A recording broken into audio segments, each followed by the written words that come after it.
ભારતીય શેર માર્કેટમાં મોટો કડાકો બોલી ચૂક્યો છે। સેન્સેક્સમાં 1200થી વધુ પોઈન્ટનો કડાકો તો નિફ્ટીમાં પણ 300થી વધુ પોઈન્ટનો કડાકો બોલી ચૂક્યો છે। શેર માર્કેટમાં કડાકાથી રોકાણકારોના કરોડો રૂપિયા ધોવાઈ ગયા છે। ભારતીય શેર માર્કેટ ધડામ દઈને પછડાયું।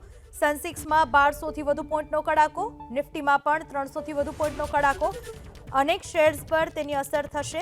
શેર માર્કેટમાં કડાકાથી રોકાણકારોના પણ કરોડો રૂપિયા ધોવાઈ ગયા છે। માર્કેટ એક્સપર્ટ જયદેવસિંહ ચુડાસમા આપણી સાથે ફોન લાઈન પર જોડાઈ ચૂક્યા છે। જયદેવસિંહ, આજની માર્કેટની ચાલ શું રહી, તેનાથી શું અસર થશે, આ પ્રકારના કડાકાનું કારણ શું?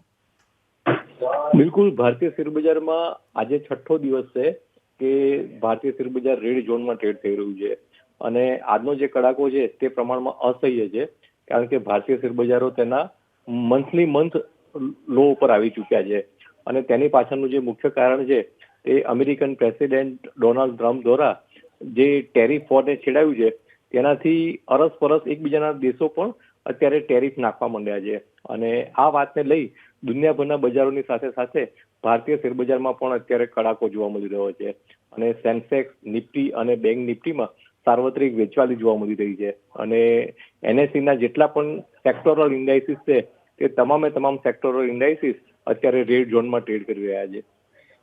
આભાર આપનો અમારી સાથે વાત કરવા બદલ જયદેવસિંહ। તો શેર માર્કેટમાં જોરદાર કડાકો, સતત 7મા દિવસે શેર બજાર ધોવાયો અને આજનો કડાકો અસહ્ય હોવાનું કહેવું છે માર્કેટ એક્સપર્ટ્સનું।